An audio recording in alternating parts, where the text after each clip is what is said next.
So, in case anybody want to start, otherwise I'll throw it. I have a question. Yeah. I'm just curious to hear more.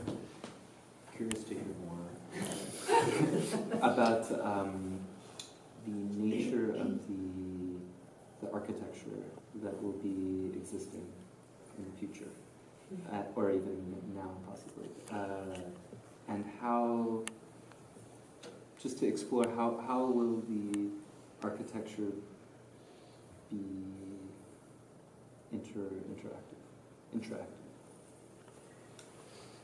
Yeah, well, it's difficult to say because it was still, although we should have buildings starting in 1 year, but I guess by July we will have clear ideas. So there are two lines of research going on at the moment.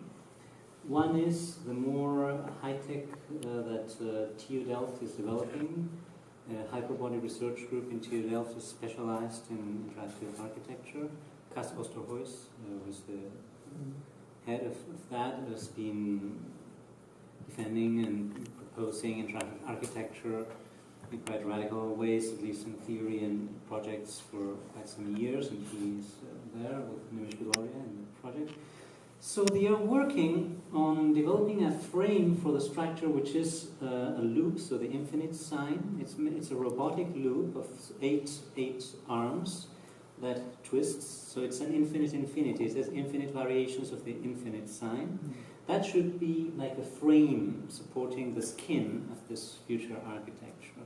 Although they also, I think, defend it as something in its own right, just a bare loop. But I mean, the architecture should also be, it's meant to be a laboratory of perception. I guess you can experience that from the outside, but it's also meant to host experiences inside.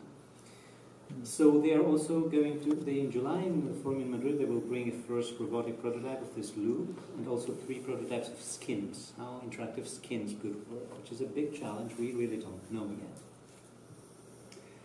The other approach, which hopefully will, both are in feedback and will come together, or more or less, is a more low-tech approach in some respects, which I am developing, which has to do with exploring the qualities of materials, some of them ready-made, like materials from tents, or ready-made materials which are very light, very robust, even weatherproof, very easy to transport, to fold, pop-up materials, so which have very lively qualities, spring metal and such materials. And so I'm experimenting with loads of those ready-made structures, and also we are building our own in Reverso in very modular ways. So we are building little modules that you can interconnect with one another or have separate. So it's also, we always have the background in Metabody, the idea of the swarm in many different ways. There are people modeling swarms digitally, but also like it's a metaphor for how to move, for how to even feel proprioception in the body. We do movement exercises to try to unveil a proprioceptive sense where you become something like a swarm, rather than this unitary image of the body as dancers or people in different kinds of embodied knowledges that we are used to. So swarm is there in different ways, so we want possibly the actuators, sensors and so on will be swarms of independent elements, not a totalizing structure. So some of the partners like Mariah is interested in that idea, and with Dieter Van Doren and other collaborators, so a number of people we're working towards that. And so again, back to the low-tech aspect. So I really like to focus on the quality and how it feels. How does the relation to this wearable, I'm working on wearable architectures, like things you wear. They are something from the size of an interface that you can hold in your hand to something the size of clothes, to something slightly larger and even more architectural element, but always like playing in between. Wearable architecture is something that is neither so it's really playing with this idea of the expanded body. The metabody is never finishing where it's supposed to finish, but always being expanded into that environment, so that you never quite know where the blurry limit is. That's why also we play a lot with translucent materials and uneven surfaces. Then, so how does it feel to relate to that, to feel expanded to that? Not in terms of trying to control it, and that is a very important aspect. So for me, in order to try to develop distributed ecologies that are about fostering indeterminacy rather than control, I think it's crucial to focus on this, how it feels, which is something about minute nuances of mapping, or even of an elastic that you tie an external element to your body, which is equivalent to the mapping you do to a sound, for example, with the numbers. Tiny variations of that can, and the multi-layering of the interactions, the richness of the environment can be crucial. So focusing on that qualitative aspect rather than being crazy about having 1,200 sensors working at the same time is crucial in terms of really having a distributed ecology in which neither you are controlling nor the environment is controlling you. How can a rich interactive environment give you a sensation that there's a relation going on, but you can never be fully aware of all the things that are going on? It's like an orchestra. When you compose for an orchestra, well, if you're very trained, yeah, you can hear maybe everything, but you mostly will hear only some parts, but the rest is always very important for the texture. Well, for interaction design, for me, it's similar to writing for an orchestra. So that there are elements that you are not so keenly aware of, that still are crucial for the richness of the whole thing. So how can that richness and the way you deal with mapping afford that? It's not about you wanting to know what's going on. You feel a relation, you feel there's a strong relation, but it's never possible to control everything that's going on. It's not even the purpose of the thing. And it's inviting you to discover new movements and new sensations, and that's the other crucial thing. So it's a feedback system that goes not towards capture and control, but towards opening up, like towards how can I explore new movements which I didn't know, how does it feel internally, not how can I preempt the system, how can I know its possibilities, how can I always discover new things about how this body is expanded in a distributed ecology. I see, and I'm hearing a lot of metaphors constructed within the work in relation to a metaphor of a second skin, the structure that you were describing, which I haven't seen yet, that would be sort of perhaps an anatomical support for the netting within the architecture that you want to tour. I know that one is still under development, so maybe bringing it back to the current tents and mesh that you're working with, which I saw in your performance last night and also in Montreal.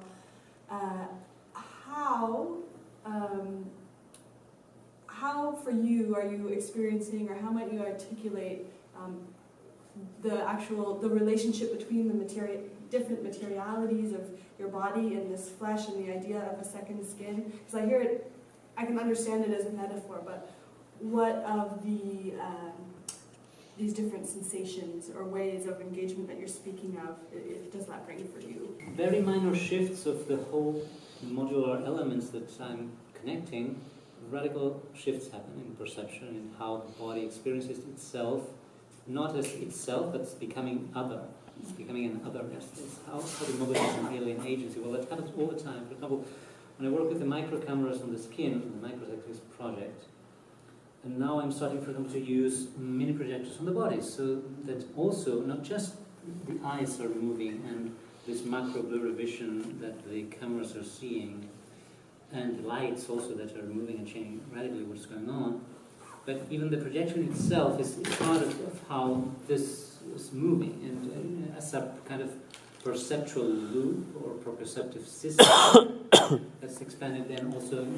So even that, introducing that element of the mobile projection that comes from the body but not from here, but from here, and how that is going, like yesterday, to this wearable structure that I'm wearing, that is very different from doing it without that projector, for example. So minor elements that you change, bring forward, and And I pay great attention to those shifts.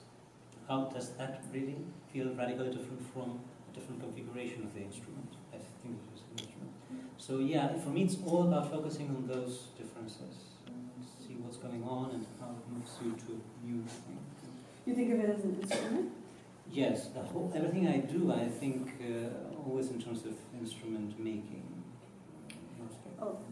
Had someone else perform with the same construction, inside the same instrument, and if you've observed and if you can speak to what observations you would make about watching someone else in the system. So normally amorphogenesis, the first one we saw yesterday, it's been working more recently as an installation. There, yeah, I see from the outside people experiencing it inside, like I experience it myself. In the microsexes project, it's much less the case, where I am either doing the performance myself or facilitating as metaformer. I call it metaformers because for me it's not an attempt to reproduce.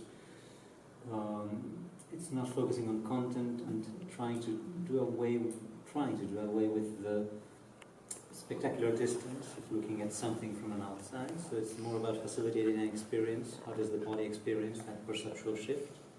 So I try to become more of a facilitator of that experience. But in that case I have never experienced, I think, an external kind of, just looking at someone else doing it, except for in workshops. Then yes. And that workshops are the most interesting thing, because there's where people really try it on for longer periods and start getting into it.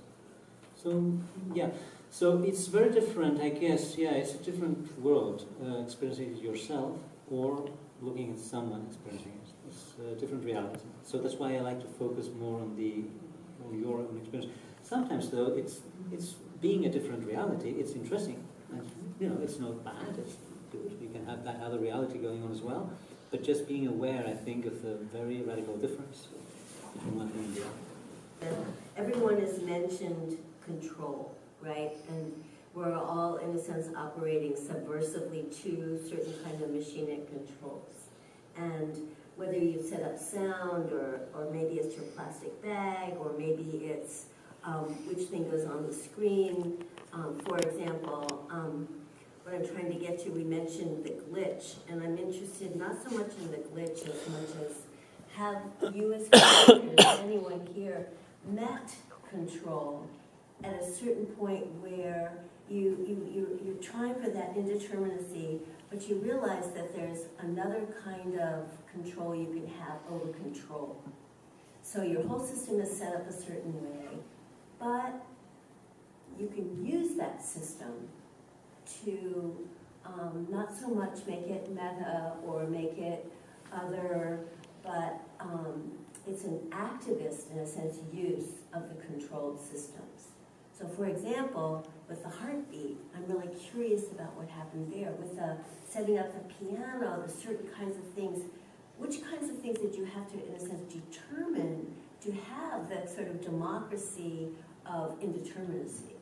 I think what is becoming really prominent to me is that when we set up sort of a singular intention of control, like one directive, like I want my heart to change in this way, or the computer gives us a directive to do something, that the ability of each performer to actually try to achieve that or to relate to that from moment to moment or between different performers is different. There's going to have to be a different negotiation of activities every time, so that relationship of control is not stable. We can't fix it and know what we are going to do each time in order to reproduce results. We can, however, and I think often do in performance, create that illusion of repetition and that illusion of control, that I'm doing one thing and every time it's producing the same result, and therefore I feel I have this power of cause and effect. But in fact, there's all of this interpretation that's happening in the hardware, in the software, in the dancer. We can never fully determine a set of rules or results. That is impossible and even ridiculous. And, Yeah. and that's an important That's great. That's the point. that is the point, to expose the fact that there is project can't impose control on another person in the space. We can give them ideas about, well, we give them some goals that they try to follow, but what we then witness is the struggle and the impossibility, and that for us is a sort of a way of getting at some interesting aspects of Yeah, and I was recently reminded that is a way to decolonize some of the fixatives. Of course, by decolonizing and taking control out of what people do with it, which we work really hard at, it's not a standard. We don't tell people what they should do. We just invite people to use it. As a result, they've done a lot of flexible, interesting things, but a lot of them have been mapping. And the new work John and I know also here have been doing in many ways is to subvert or avoid mapping. And I would say of the pieces here, two of them are very much, at least at the surface, involve mapping. But there's two obvious strategies, easy strategies to get around the limitations of mapping and bring sort of paradox of controlled indeterminacy. And that's the feedback we heard that you were using, the microphone gain and the piano, because it was a controlled feedback, but there's much that's indeterminate about it. Right, well, I don't want to cut you off. Well, let me say the yes. second one, I'll hand it to you, because Okay. this is your aesthetics, so I won't stumble over it. I just want to point to it. And the other strategy we see in Heimer's work with the projection of two very codified geometric systems which have names. The developable surface, that is the constraint that the veil you're wearing puts you under, which we can model very well, and has its own fixatives. But when you project a grid on it, which is reversing that image you showed us at the end of your presentation, where the artist observed it, you actually project that onto the model, and we see the stripes on the model. That's a modulation. When you have modulation, you can create richness. Again, it's a control richness because you choose the constraints as you have of the developable surface, and you choose the grid, but something very special happens. They talk about each other. The grid, you reveal the constraints of the grid because it can't capture the developable surface, and conversely, and it's richer and interesting and reminds us that we never can capture, as you said, we can never capture anything completely. And so those two strategies are what our new environment called ODOC is we're inviting people to head towards. Place cross modulations and feedback in the problem is, I have to be careful with the word feedback because of the side. No, feedback is a problem because it's a deeply embedded word inside genetics and its history. The function of the feedback is to what it's doing that you're responding to, I think, is that it's enacting a physical process. And, these systems that we're making that involve humans, objects, and computers, there is a separation between what is physical and what is computational. Physical can also be, physical computing, but I think what is creating the richness in a lot of these works is and the indeterminacy, I think, is largely in the physical domain. We can program indeterminacy, but for instance, in the work that I'm doing, I have an optical plane that I'm performing with, but that is the optical plane is an analog field. It does have different meanings in different contexts, but certainly in my practice with feedback, there's a number in it.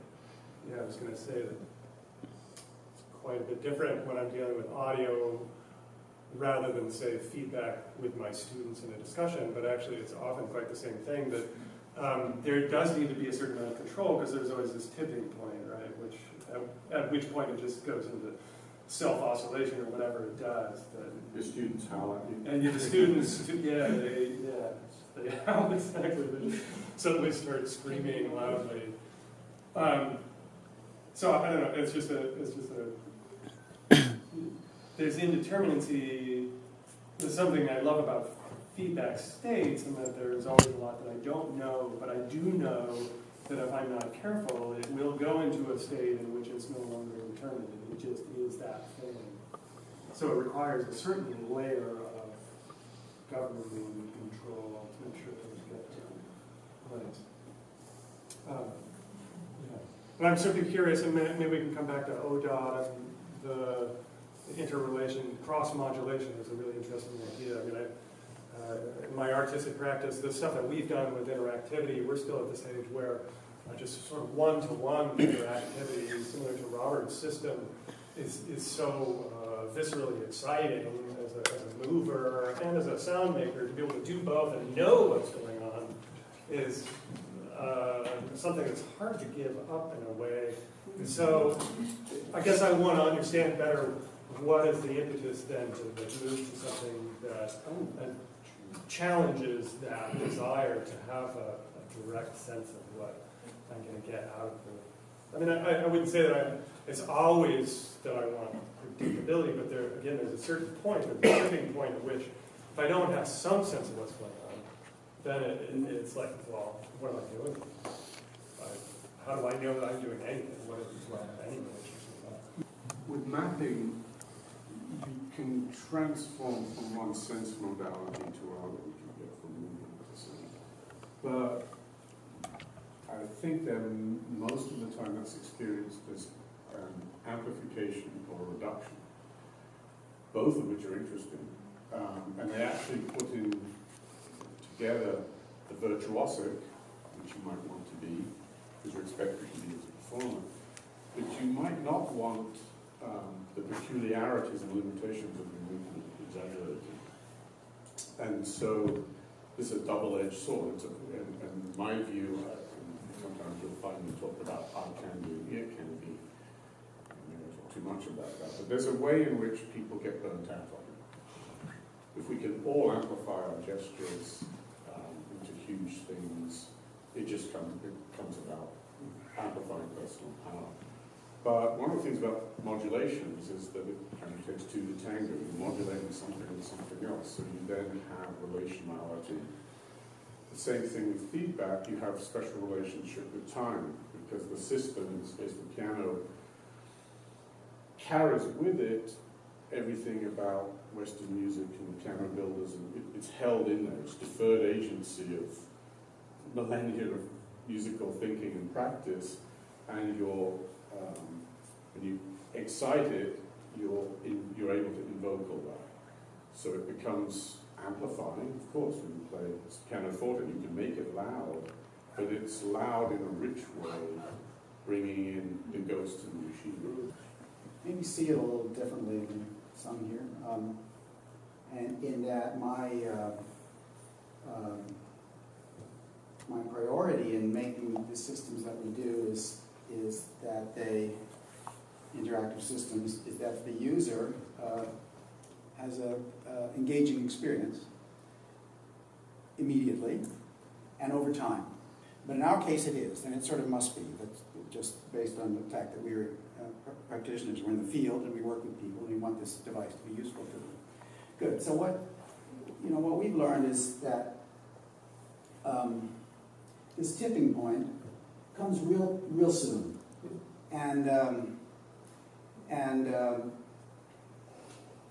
so you have on the one side, but it's obviously what Paul's saying, that you have on the one side a need for repeatability and control and a sense of causality. I did that, and I can do it again if I want. And then on the other side, the burnout of that, or the strategy of control and freedom, right? Improvisation and the opposite of improvisation. So what do? You look for a blend? Well, no, because there is no balance. Those two things are dichotomous. It's just one or the other. There's not a mixture or you can't do both. You can't do both. So, but what you can do, I think, and I think this is what artists do, that you go back and forth. You start out in one and it slides into the other, and then at some point you have to go back to the first. It goes over time. What's your needs at the beginning of interactive experience are different than your needs after a minute and a half, and those are different after 3 hours, right? So you really have to, look at kind of a larger thing, and it's very it's very psychological. There's no, it's really in other words, it's really complex, right? It's not just the right sounds and the right movements, and it's like deceptively complex, and the complexity isn't where a lot of folks think. The interactive designs that I've seen a lot in universities are often based on Cartesian coordinates, and knowing the XYZ of every body part at every moment, and enormously complex methods of then mapping that into something that's, and so there's like tons of data that's kind of irrelevant to a strong, palpable experience of yourself. At least that's what I've learned. We used to do motion tracking with 3 cameras with that idea. One was always above the stage, and one was on the side, and one was in the front. And we thought, well, that way we have the movement with 3. And slowly we cut away one of the cameras and realized we could actually make the same piece. It actually, for the audience, it was the same piece with 2. And then finally we just ended up using 1, kind of with a diagonal position. If the camera's here, it actually sees movement in this direction, and it sees movement in this direction, and it sees movement in this direction, right? So, so you can do it in a lot of, this idea that you need 3 dimensions, when you have one eye, you still see 3 dimensions. There's sort of a lot of complexity is kind of in the brain already. Because computers are deeply control structures. I see them as they're like these fully rational systems, and to talk about reducing control in a computer system is actually, you're kind of fooling yourself, because like everything that a computer does can be logically proven that would happen, and it can be repeated with mathematical certainty, with the exception of like some outside force, like taking the computer and throwing it on the ground, or stray tachyons moving your electricity in the wrong place.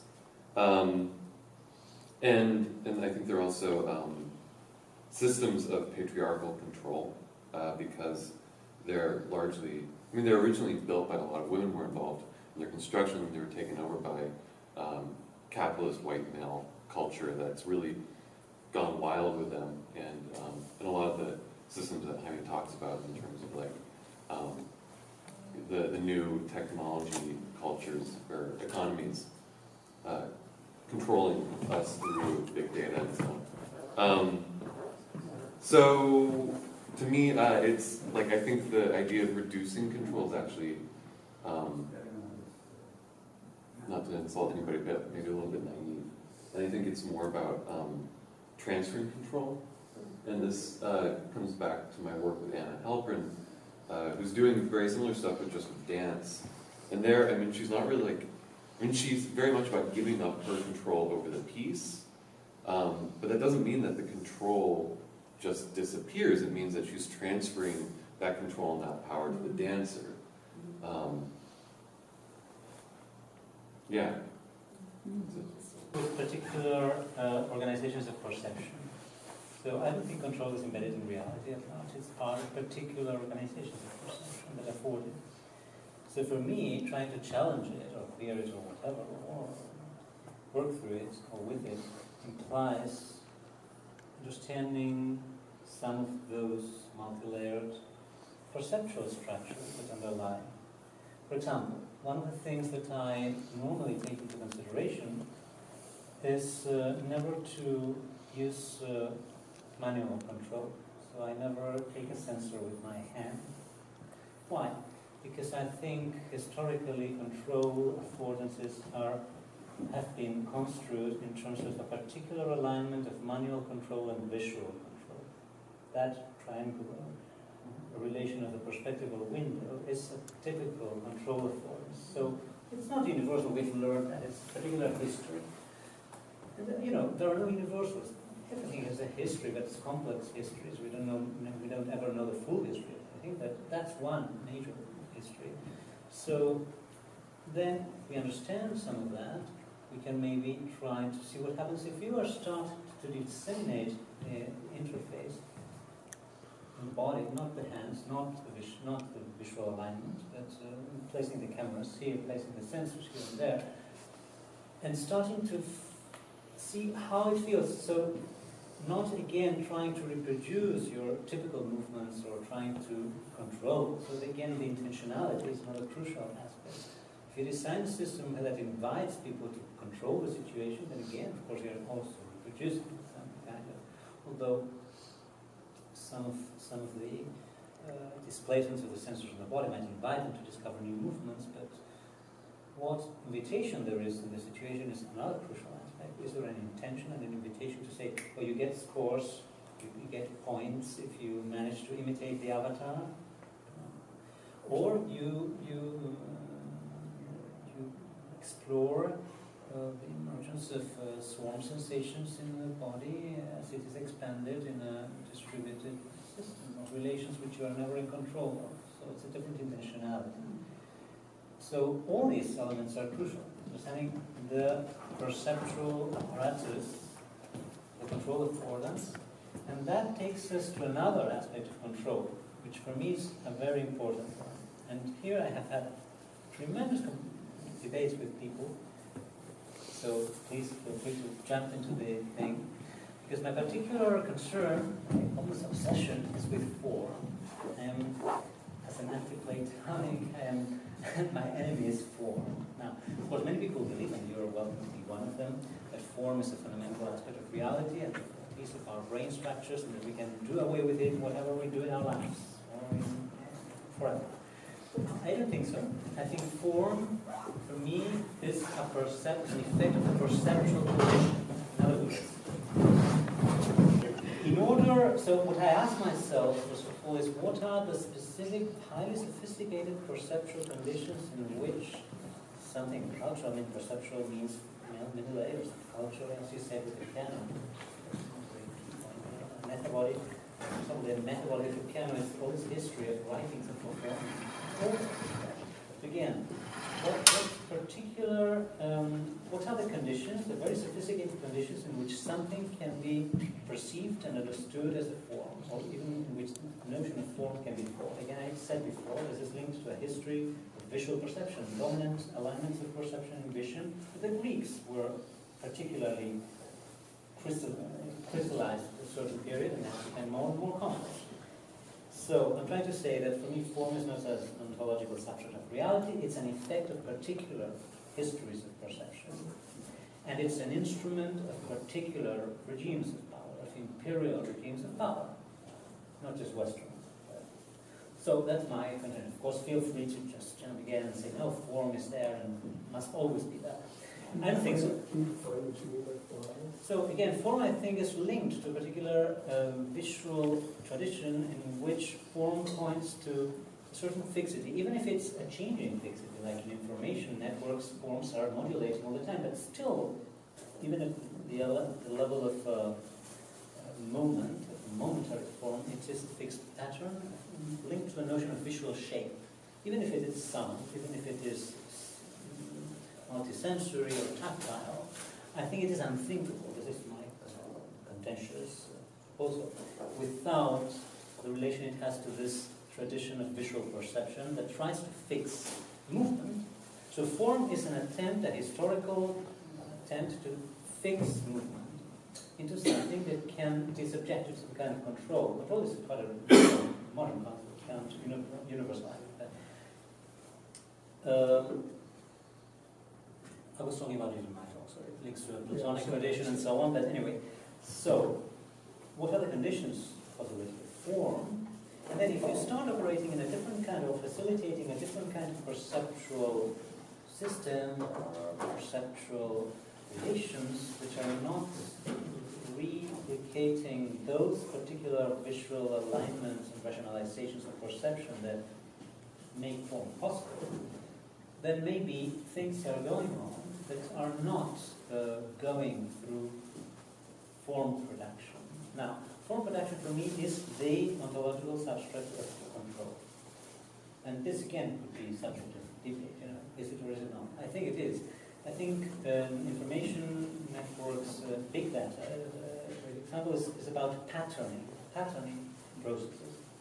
Modulating that, of course, that's a new thing about information power, and even now, a new threshold being crossed in big data, ubiquitous computing, and so on. It's about continuous production of patterns. But for me, the interesting point is how that process of patterning.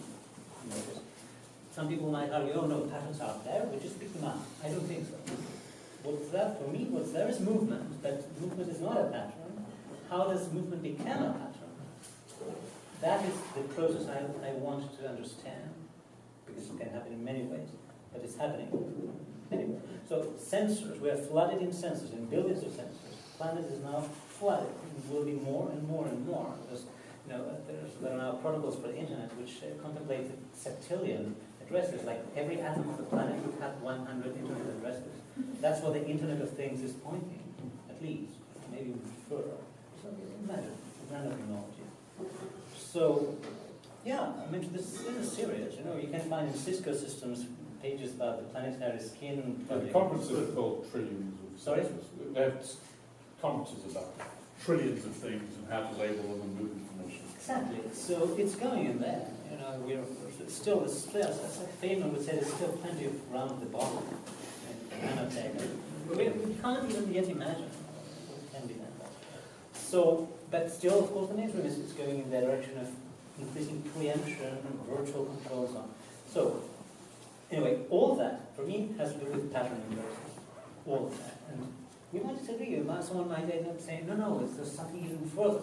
Okay, we have to think about it. But I think it's all about patterning process. So that's why I'm trying to say, for me, the important thing is not just to produce new forms, because that's what capitalism is doing all the time already. So power, and capitalist power nowadays, is always already about constant production of new forms. So the simulacra of Nietzsche and so on are already there, built in power structures. So that's why I think it's not enough to simply go on producing new forms and challenge the old forms. That's what I try to think, or enact, or whatever, the possibility of the amorphous. How can you mobilize the amorphous? It is possible, or not, whatever. I think that has to do with mobilizing perception in a different way. It doesn't reproduce the grids that allow form to reiterate itself. So, it's shifts, perceptual shift. Yeah. And talking about chaos, and that chaos isn't so much a measure of randomness or indeterminacy, but it's a measure of the lack of information the perceiver has of the system. And so what I see is not true indeterminacy being injected, but just more chaos.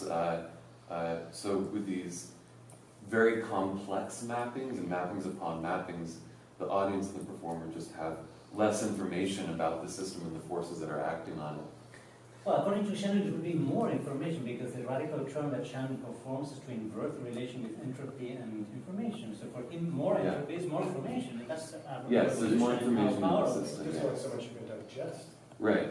But look, for me, the question is not about pure indeterminacy. I don't think that exists, just like pure form doesn't exist. So just like a mathematician will tell you a straight line doesn't exist in reality, like say pure Platonic forms don't exist, well, also pure noise is a mathematical abstraction, right? Only it's just been charged with negativity in this formalizing tradition. So what I'm suggesting is not to have a utopian, purely indeterminate world of flows, and flows are depending on how you flow. Well, of course, a fluid, a liquid surveillance of the flows and the trajectories of the flows. So fluidity can be a perfect control strategy.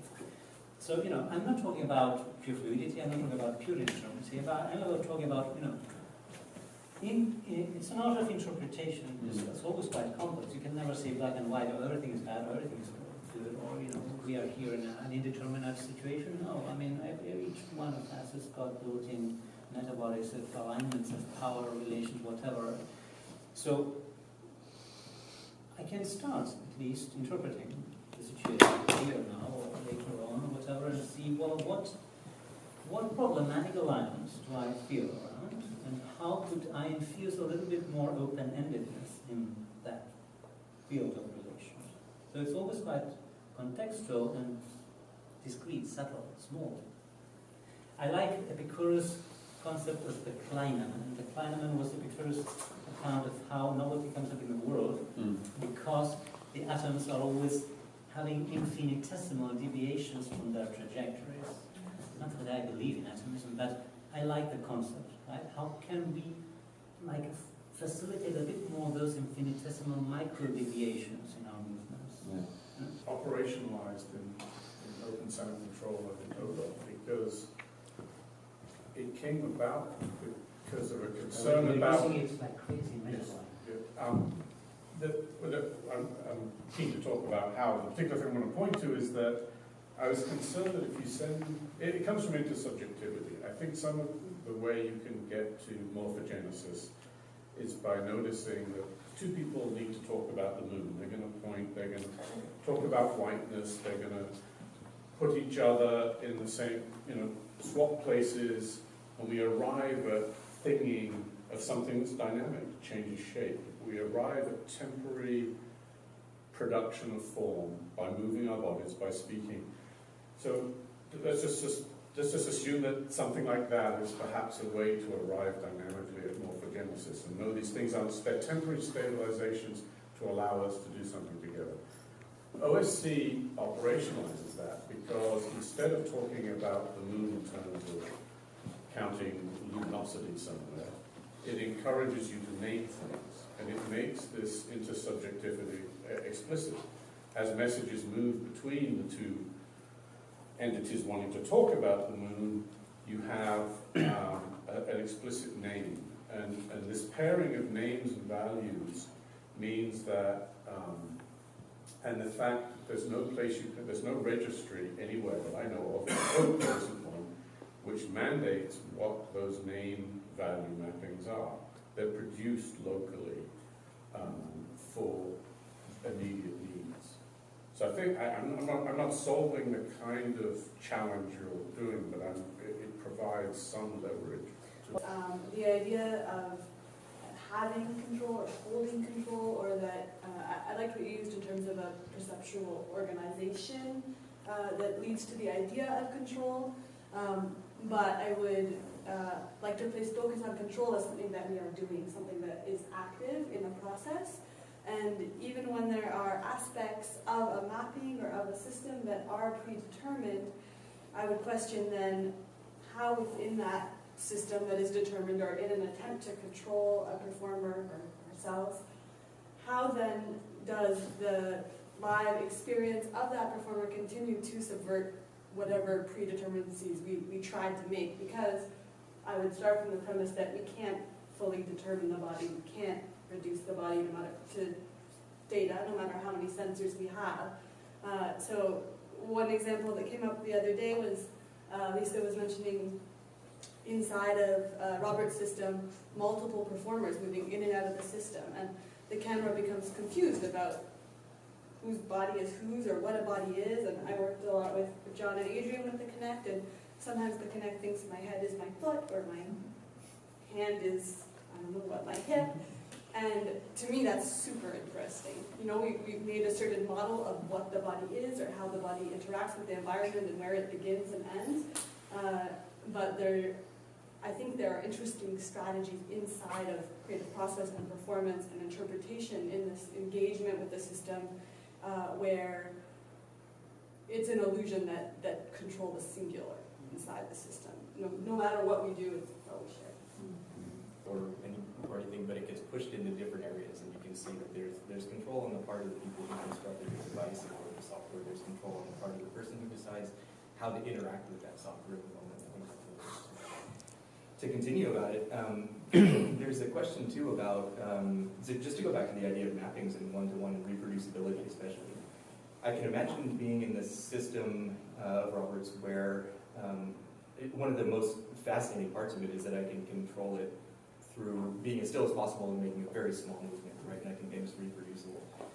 But I can also imagine getting my body into a state where I can't reproduce that. So for example, I could exhaust myself so that I can't keep myself still, and now I can't reproduce the same small motion. However, if I was in a different context where, for example, I picked up a guitar and played a note and then put it down and exhausted myself, I can still pick the guitar up and play the same note and reproduce the same thing. So there's an interesting sort of there's an interesting idea of what reproducibility means that might come from different areas of knowledge and practice. So for me as a musician, I think about it in one sense, but I think as another group of people might come at it from a different, reproducibility might be something else for other people. And certainly that translates, I think, to people of other types of mobility and ways of moving in the world. Reflecting on indeterminacy and stability, in my body, I have a muscular tremor that I often can't control. Sometimes it's very small that you might not notice it now that I've told you this. I'll probably look I had one of the good neurologists that I had 35 years ago, the only one that I liked, he told me once, and I don't know to what degree this is true, but it always really fascinated me that neurologically speaking, my issue isn't about random firings neurologically, it's actually about an overabundance of order. That a certain amount of orderly neurological processes are causing a muscular randomness. And when I think about cybernetics and say homeostasis and trying to create certain stabilities through homeostasis, it's dependent on a certain amount of indeterminacy to create a certain amount of stability. And stability and indeterminacy aren't necessarily the polar opposite things, but at least as a mover, as an embodied whatever, you just think about standing up, and Steve Paxton's small dance, or to stand is really to negotiate this ongoing set of constant indeterminacies, but on the outward appearance, that whatever that layer is, it would appear to be this relatively sort of stable thing. So they're obviously very much in constant relationship. And what happens is you get this sort of somewhat random gyration. Professional dancers, the gyration and the noise is much larger than regular folk. And my theory for that is that dancers and athletes actually are pushing and noise is in the process in order to produce the awareness to do more precise movement. But it's hard to test that. He was doing competitions for a few years to see who could hold stillest. They were down in Prague, in Norway. Like it was called the Norwegian He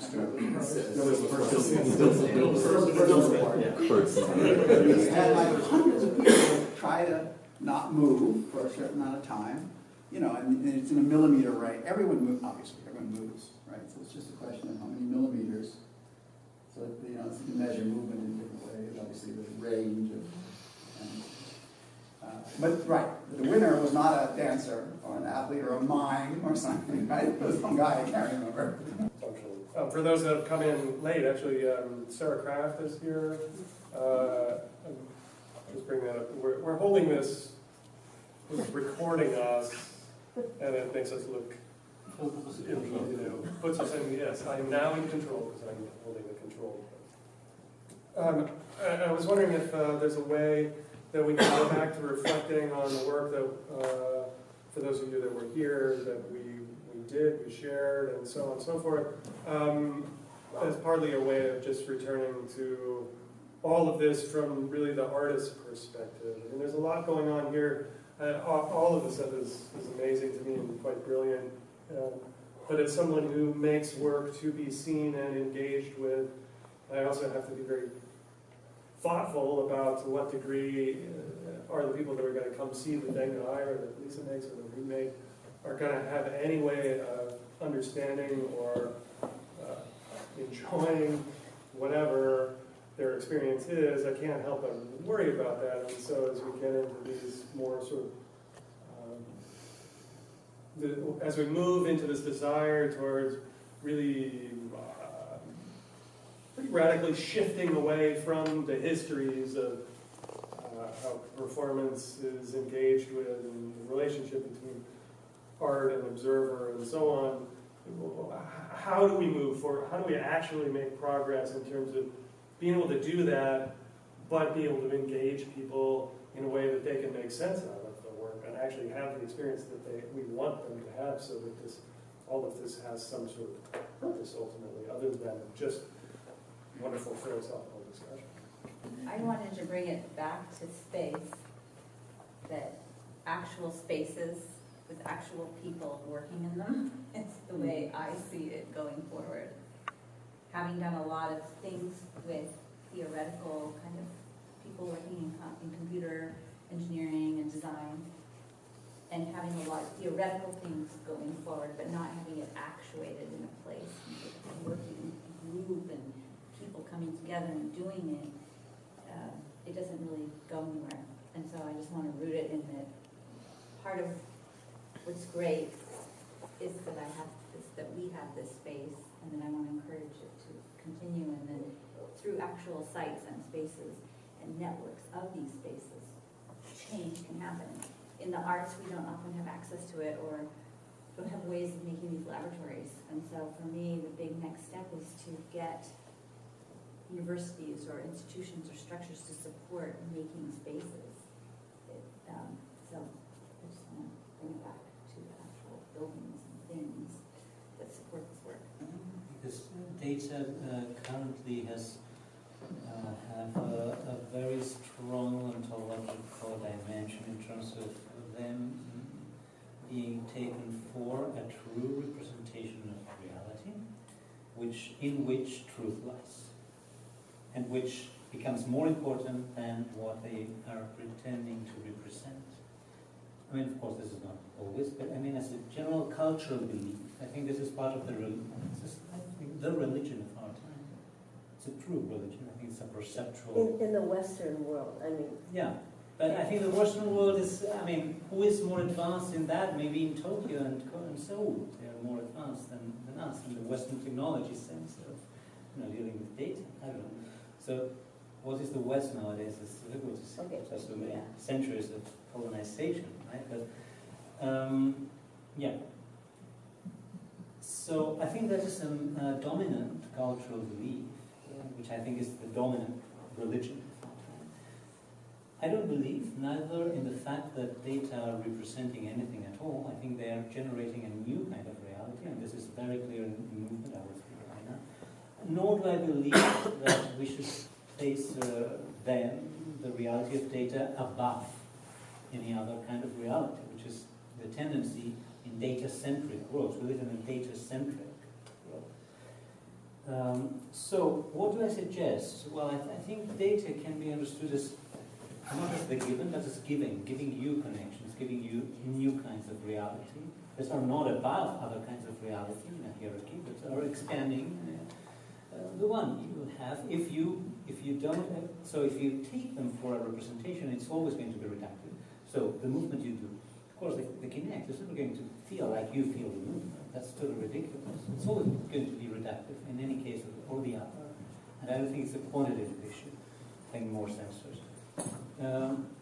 Because the quality cannot be reduced. It's always shifting in your body also. So if you don't take data about your movement, representing your movement, but they are adding layers of movement and connection and sensorium and reality to it, then it's fine. But we're still a bit far from it in terms of the general cultural belief. And some of us might be working in that direction. And I think we should keep strongly working in that direction, exploring it. But the main dominant cultural belief is not that, I think. And that is something to be aware of.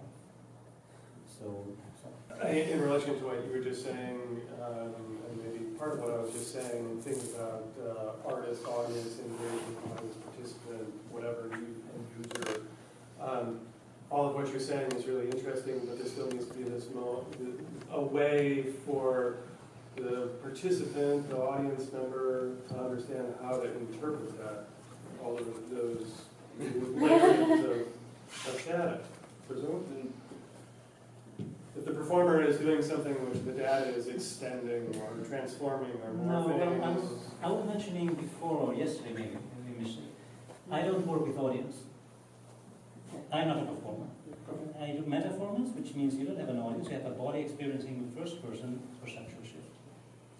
I think that reproducing the performance framework with an audience will keep bringing the problem.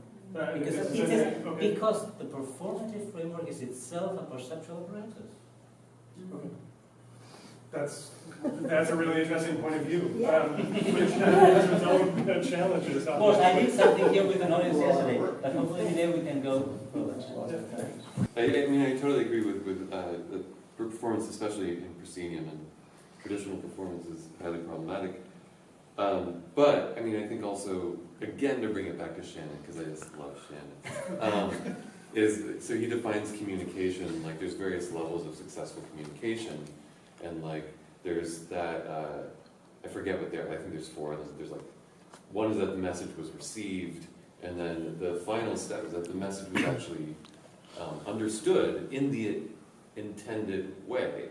And so I think that's a super critical part of this work for me, and this is why I'm glad that Lisa brings it back to like people and spaces and relationships. And to me, this stuff really is about relationships and that, like human relationships, and that the control systems that you're using in your computer are ones that were built by Intel and by NVIDIA and all these capitalist companies, and they are creating a relationship to you and your audience, and so how are we relating, and what are we actually communicating? What are people taking away? Are they enjoying themselves? Are they engaging? Like, I mean, I love that your work is so immediately engageable and understandable, and that's the fundamental thing for me. In response to that, I would ask, what do we mean by understanding, and what do we mean by engaging? Because there are so many different ways to do this, of course. And I think that there can be a certain comfort that comes from familiarity in experience or in performance that can be satisfying, but is that immediate type of accessibility always the way in which we want to engage with our audience? But for me, no. Yeah. But it's not to then create an ostracizing or a hostile situation. But I think that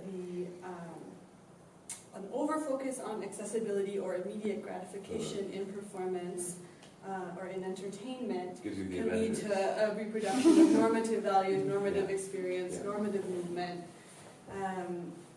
trying to like create a binary shift, create something opposite or really uncomfortable may also not be effective. And the one other...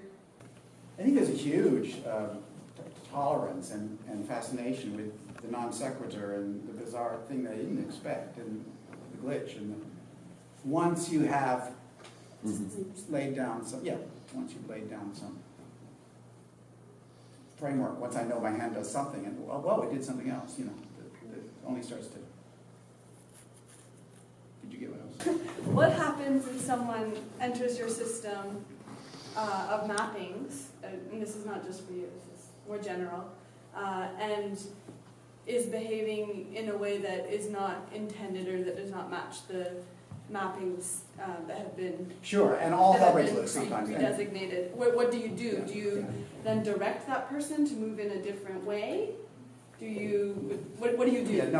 What do you do? And the first reaction is like, well, stop! Stop the show. I got to fix this. And then somebody grabs me, one of my coworkers, and says, "Oh, wait a moment. Let's see what's going to happen." And then often I learn something. I learned something, but somebody breaks it. As all you guys did when we were. Sure. Okay, but then why are you interested in having people of many different abilities within your work, and why? I heard you speak yesterday to wanting people of different disabilities, or wanting people, I will use your word, of weird or funny abilities in body and mind. Then why would you want to invite this diversity into your system? How does that? I learned something each time that the system is broken by someone, and it's usually enough. There's enough one-to-one that something comes through for everyone, right? And then What do you learn? Oh wow. It doesn't work with tall people. It's not so much stuff like that. It did sort of work. Certain things didn't, and certain things, when you got on the floor, it was doing that stuff. I think it lost you for a moment toward the end.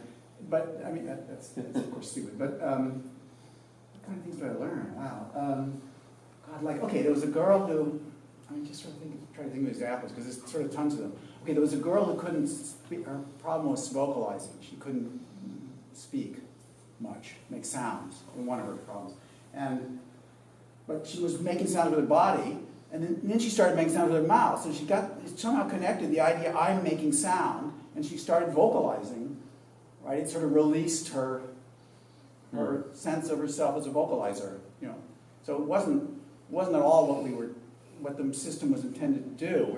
I'm interested in the control of movement, you know, to make musical sounds. But for her, it was like the fact of making sounds at all, whether or not they were the ones, I mean, you know, it went in a way that no one expected, because her senses were kind of crossed in that way, you know, as they are in synesthetic experiences. I mean, I wish I could think of a better example for you, but every workshop we do, something weird happens, and it's always rearranging for us, and we rethink the system. A total issue with this idea of weird. I mean, that is just, I'm startled that you're describing someone who can't vocalize in a quote-unquote normal way as weird. That's a little shocking to me. But I am interested in, I'm listening to all the things that have been said. Imperialism, it makes me think about Walter Benjamin and the Art of Mechanical Reproduction, how that relates to surveillance. To bring it back to maybe not dance, but to movies, which are my way that I experience a lot of things.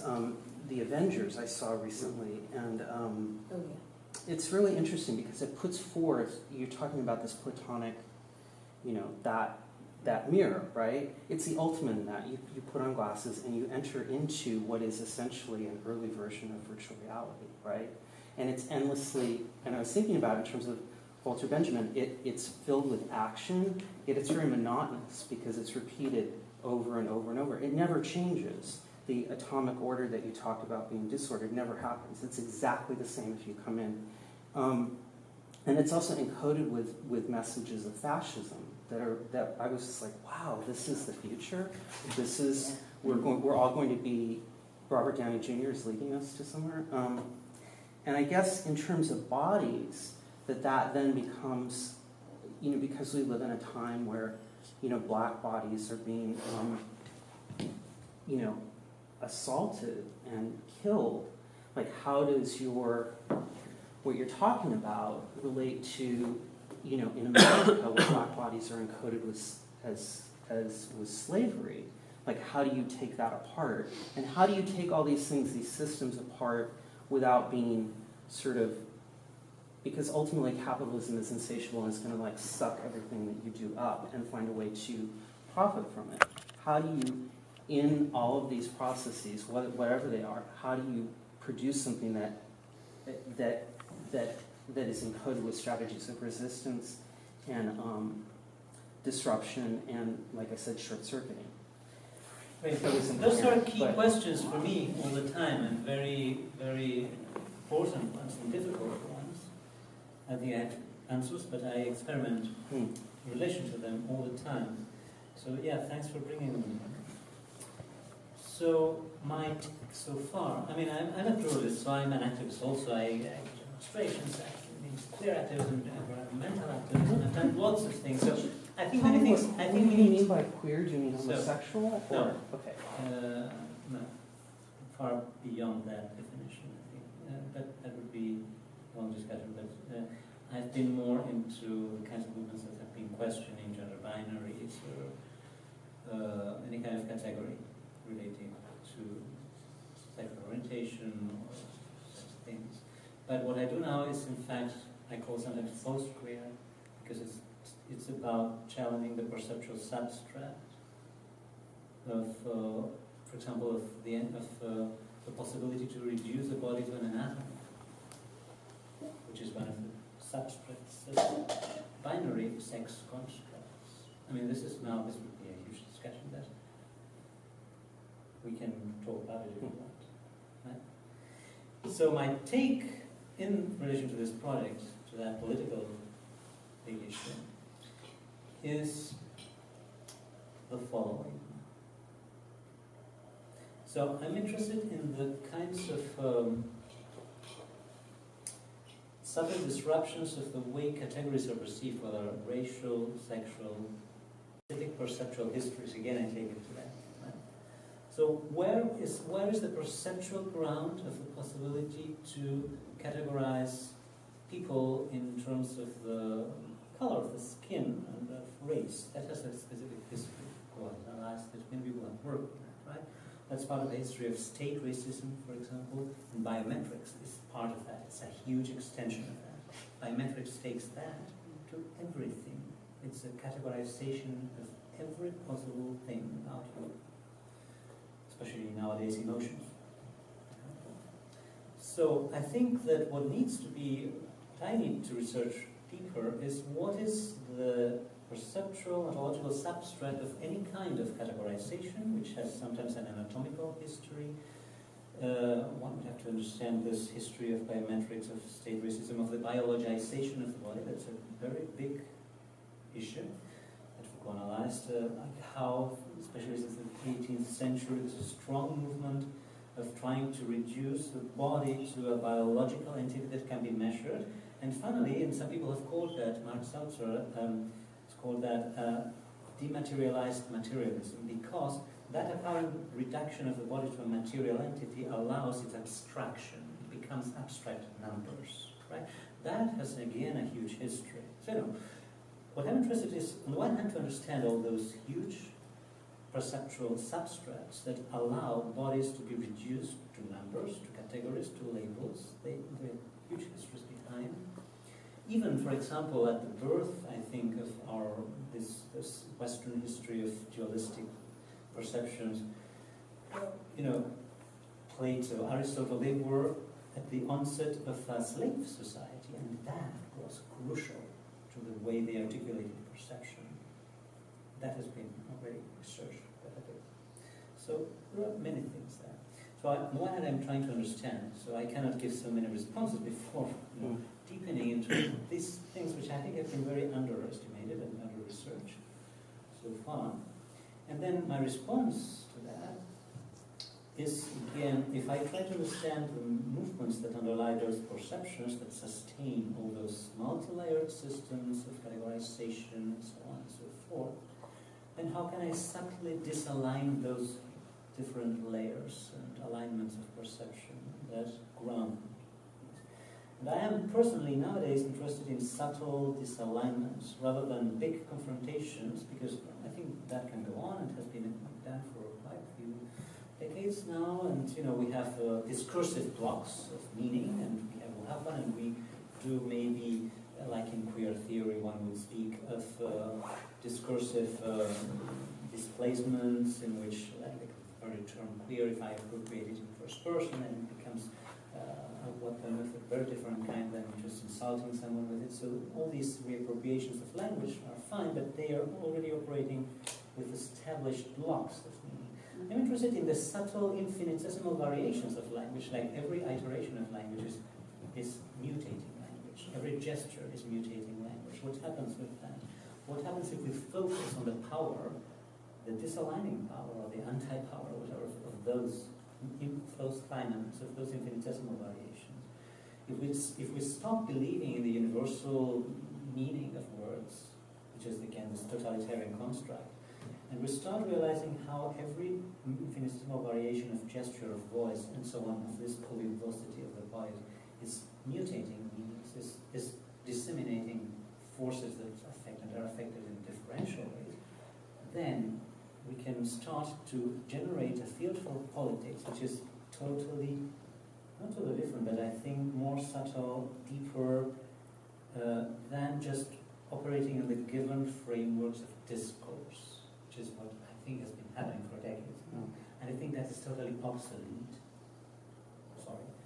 I mean, I've been part of that, I'm still part of that, but I think it is obsolete. That is not capable of dealing with the kind of power that big data operates, that biometrics operate.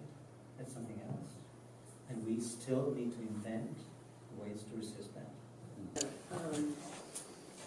I'm extremely interested in precarity. And I know it kind of floats around in different literary things, in dance, etc. right now.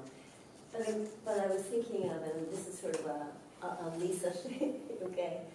But I was thinking very deeply last night about things you said, about it's not for an audience, and then I was reading your work and going how it really has to go away from these forms of control and power, and I know that's complicated to say that we've seen that, right? But I am concerned about the bodies that need form. That there's times, aging, illness, cancer bodies, where form is actually the liberation. And so, and without it, precarity goes into a kind of a death from chaos. And so I'm, and I'm really interested in tensions. So that's why maybe it's just my nature to put out. But what about this? So. And I see it in your work. I mean, I see these tensions that, you're breaking something and coming back to it. But I wanted to put that out as another point of view, and that forms and space have a kind of ultimate liberation because they are, in stability, there's an amazing amount of sort of explosive energy. And if you, anyway, yeah. No, I mean, of course, and I was... Not to be provocative. No, as I was saying before, I'm a pluralist, so I've been part and still part of those kinds of politics, of trying to give form to what hasn't got it, and give visibility to things that haven't got it. So I'm a pluralist. That means we have to have all those levels of politics. We cannot just assume one. We cannot just go for the amorphous. But I'm interested in researching into that because I haven't heard about that at all. And I think it is a very important thing to think about in a system which is already capitalizing emergent forms all the time. So I'm not saying no to forms. Of course, let's keep giving visibility to things, giving form to things that need it, and so on. That's been going on. It's great work. It needs to be continuing. And I will be part of that also. I will be even part of essentialist claims. I will support movements that claim whatever, because contextually it might have an importance. But personally, I'm interested in researching this other stuff, which I still don't know where it can lead, but which I feel can be relevant in this new context in which forms can have that provisional importance for people who need it in a system that requires you to have a form in order to exist and survive. Right? So it's a contingent need. But then again, of course, you also have the risk of totalization once you become a form and so on. And so then to expand that with other strategies, I think, is relevant. So no universal utopias. I'm not saying, oh, this is the solution, please.